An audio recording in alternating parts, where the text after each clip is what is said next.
सेठ मदनलाल शहर के प्रसिद्ध और सबसे धनी व्यापारी थे। उनके यहाँ नौकर चाकरों की पूरी टोली रहा करती थी। भगवान की कृपा से उनके घर लक्ष्मी धन वर्षा करती थी। सेठ मदनलाल की एक सुंदर, सुशील और शिक्षित बेटी थी जिसका नाम कल्पना था। कल्पना अपने माँ बाप की इकलौती संतान थी, इसलिए लालन पालन में किसी प्रकार की कमी नहीं हुई। माँ बाप का प्यार भी बराबर मिलता रहा। सेठ के जीवन में किसी भी प्रकार की कोई चिंता नहीं थी, किंतु कहते हैं कल्पना पढ़ लिख कर शादी के योग्य हो गई थी। माँ बाप को कल्पना की शादी की चिंता सताने लगी। जगह जगह योग्य वर ढूंढने के लिए रिश्ते नाते के लोगों को लगाया गया। काफी तलाश के बाद 2.5 साल के बाद एक योग्य वर ब्रिजपाल की तलाश हुई। ब्रिजपाल चौधरी सत्येंद्र का पुत्र है। नाम से ही पता चलता है कि चौधरी सत्येंद्र धन से भी चौधरी है। सेठ मदनलाल ने चौधरी सत्येंद्र से अपनी पुत्री कल्पना के लिए ब्रिजपाल से ब्याह कराने की बात की। चौधरी सत्येंद्र ने कल्पना से अपने पुत्र के विवाह का आश्वासन सेठ को दिया। चौधरी जानता था सेठ की कोई और संतान नहीं है। कल्पना उसकी इकलौती संतान है और सेठ की उम्र 50 साल से ऊपर है, अर्थात अब इसकी कोई संतान नहीं हो सकती। ऐसा लालच उसके मन में आया और उसने विवाह के लिए तत्काल हाँ कर दिया। लग्न मुहूर्त देखकर दोनों ओर से खूब उत्साह और जोश के साथ विवाह किया गया। सेठ मदनलाल की इकलौती बेटी का विवाह था, इसलिए सेठ धन का लोभ नहीं कर रहे थे। वह जी खोलकर अपनी बेटी की शादी में धन लूटा रहे थे, अर्थात खर्च कर रहे थे।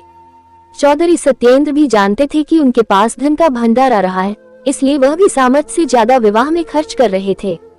कल्पना और ब्रिजपाल का विवाह संपन्न हुआ। दोनों अपने वैवाहिक जीवन को जी रहे थे। कल्पना भी अपने ससुराल में खुश थी और ससुराल वाले भी कल्पना के स्वभाव से प्रसन्न थे। कल्पना के स्वभाव से रिश्तेदारों में भी कोई नाराजगी नहीं थी। सभी कल्पना के स्वभाव की तारीफ करते हुए कहते, इस जैसा बहू मिलना मुश्किल है। कुछ समय विवाह के बीते होंगे कि सेठ मदनलाल के घर एक पुत्र का जन्म हुआ, अर्थात कल्पना को एक भाई मिल गया जिसे वह राखी बांध सकती थी और उसको अपना भाई बोल सकती थी। सेठ के घर खुशियों की झड़ी लग गई। बेटी का विवाह हुआ, अच्छा घर मिल गया, इसकी तो अपार खुशी थी। किंतु पुत्र रत्न की प्राप्ति लंबी प्रतीक्षा के बाद हुई। यह खुशी को दोगुनी करने वाली थी। सेठ मदनलाल के घर पुत्र का जन्म सुनकर कल्पना के ससुराल वालों के पैरों तले जमीन खिसक गई, जैसे उनकी सारी संपत्ति छीन गई हो। उन्होंने शादी इस लालच में की थी कि वह मदनलाल के सारे संपत्ति को एक दिन प्राप्त कर लेंगे, किंतु बेटे के जन्म के बाद यह मुश्किल हो गया था। भाई के मिल जाने से कल्पना के जीवन में खुशियां आनी चाहिए थी, किंतु यह उसके लिए दुख का कारण बन गई। सास ससुर पति सभी अब कल्पना को दुख देने लगे और उसे प्रताड़ित करने लगे। दहेज और धन के लालच में कल्पना को मारते पीटते और दिन दिन भर भूखा रखते। किंतु कल्पना के आदर्श इतने ऊंचे थे, उसने अपने माता पिता को इस यातना और कष्ट के बारे में भनक तक नहीं लगने दी। सेठ कल्पना से मिलने और अपने बेटे के छठी अर्थात नामकरण संस्कार में निमंत्रण देने के लिए खुशी खुशी ससुराल पहुँचे। चौधरी और ब्रिजपाल सेठ को देखकर असमंजस में पड़ गए कि वह कल्पना से कैसे मिलवाएंगे। सेठ सभी घटना को जान जाएगा और हमारे विरुद्ध कार्यवाही कर सकता है। तत्काल उन्होंने निष्कर्ष निकाला और कल्पना को समझा दिया, किसी भी प्रकार की बात अपने पिता को बताई तो अच्छा नहीं होगा। अनेकों प्रकार की धमकियां देकर कल्पना को उसके पिता से मिलवाया गया।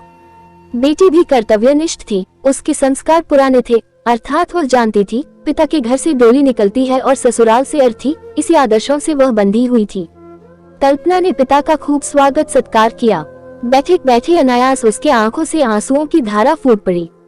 पिता कुछ समझ पाते इससे पहले बेटी बोलती है, पिताजी यह मेरे खुशियों का आंसू है। बचपन से मैं भाई के लिए तरसती थी, अब जाकर मुझे एक भाई मिला है जिसके कलाइयों पर मैं राखी बांध सकती हूँ। बस यही सोचकर मेरे आंखों से आंसू निकल गया। पिता को ये बात समझ नहीं आई। कुछ शंका और कुछ डर के कारण अधिक बातों को कुरेदा नहीं। सेठ नामकरण संस्कार में सभी को न्योता देकर अपने घर वापस लौट आए। नामकरण का दिन आ गया। चौधरी सत्येंद्र और ब्रिजपाल दोनों को भी सेठ के यहाँ जाना था, किंतु उन्होंने वहाँ जाना स्वीकार नहीं किया और कल्पना को डरा धमका कर वहाँ भेजने की साजिश करते रहे। दोनों के मानवीय मूल्य इतने गिर गए कि उन्होंने एक नवजात शिशु की हत्या करने का भी षड्यंत्र रच दिया। उस षड्यंत्र को पूरा करने के लिए किसी और का नहीं, कल्पना का ही प्रयोग करना चाहा। ब्रिजपाल कल्पना की पिटाई करते हुए कहता है, या तो तू सदा सदा के लिए अपने मायके चली जा या अपने भाई का गला दबाकर हत्या कर दे, जिसके बाद उसकी सारी संपत्ति हमारी हो जाएगी। कल्पना ऐसा नहीं कर सकती थी, वह अपने खातिर किसी निर्दोष को सजा नहीं दे सकती थी। अपने ऊपर हजारों यातनाएं सह सकती, लेकिन किसी निर्दोष को सताना यह उसके संस्कारों में नहीं था। काफी देर सोच विचार कर कल्पना ने एक अभूतपूर्व निर्णय लिया। कल्पना ने 3 पत्र लिखे। पहला पत्र अपनी माता के नाम, जिसे वह अपने जन्म देने के लिए धन्यवाद करती रही और सदा उनकी बेटी बनकर जन्म लेना चाहती और उनके गोद में खेलती, ऐसे भावों को प्रकट कर माफी मांगती हुई उनसे अगले जन्म में मिलने की बात लिखती है। दूसरा पत्र ससुर के नाम, जिसे वह पिता के रूप में मानती थी और उनका सेवा भी कि अपने पिता से कम नहीं माना, किंतु उन्होंने अपनी बेटी के रूप में उन्हें कभी स्वीकार नहीं किया। इसके लिए वह अपने को ही दोषी मानती है और अपने ससुर से माफी भी मांगती है कि अगले जन्म में फिर मैं एक अच्छी बहू बनकर आपके सामने आऊंगी। तीसरा पत्र अपने पति बृजपाल के नाम लिखती है, जिसे वह पति रूप में भगवान की प्रतिमूर्ति मानती थी और अपना सर्वस्व न्यौछावर कर उसकी सेवा करती थी, किंतु फिर भी उन्होंने नहीं अपनाया। पति पत्नी का संबंध 7 जन्मों के लिए जुड़ जाता है, इसलिए वह इस जन्म में छोड़कर जा रही है, किंतु अगले जन्म में वह फिर उन्हें पति के रूप में प्राप्त करना चाहती है। ऐसा कहते हुए अपने हृदय के सभी विचारों को पत्र में लिख दिया। तीनों पत्र बिस्तर पर रखे तकिए के नीचे दबा दिया और छत में लगे पंखे से एक फंदा लटकाया और अपने जीवन लीला को समाप्त कर ली। ये कल्पना के जीवन का दुखद अंत था। चौधरी सत्येंद्र के घर बहू की मृत्यु पूरे गांव में फैल गई थी। सेठ मदनलाल को भी अपनी बेटी के ना रहने की सूचना मिल गई थी। थाना पुलिस चौधरी बृजपाल और सत्येंद्र के घर मौजूद थी। सघन तलाशी और पूछताछ के बाद भी किसी प्रकार की कोई जानकारी नहीं मिल रही थी। महिला कांस्टेबलों ने कल्पना के शरीर को नीचे उतारा और उसके कपड़े ऊपर करके देखा तो उसके शरीर पर हजारों काले काले दाग थे, जो बृजपाल और सत्येंद्र ने पिटाई के दौरान दिए थे। पुलिस को सारा मंजर समझ रही थी। चौधरी बृजपाल और सत्येंद्र के हाव भाव भी बदले हुए थे। पिता ने भी बताया कि मैं जब मिलने आया था तो बेटी रो रही थी, किंतु उसने कुछ बात बताई नहीं थी।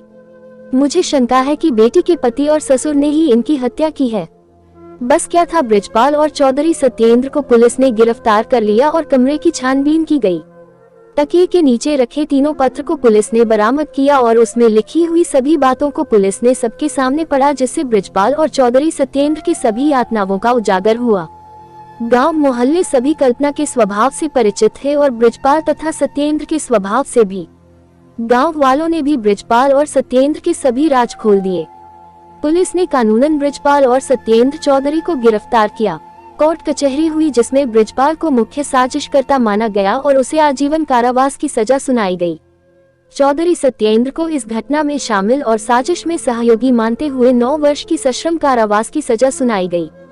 मॉरल ऑफ द स्टोरी, इस घटना से यह सीख मिलती है कि लालच में किस प्रकार ससुराल वालों ने अपने बहू का अनादर किया, उसकी पिटाई की, किंतु इस घटना के प्रभाव में केवल कल्पना नहीं आई, अपितु कल्पना के साथ बुरा बर्ताव करने वाले भी बुरे दंड को भुगतने के लिए अपराधी हुए।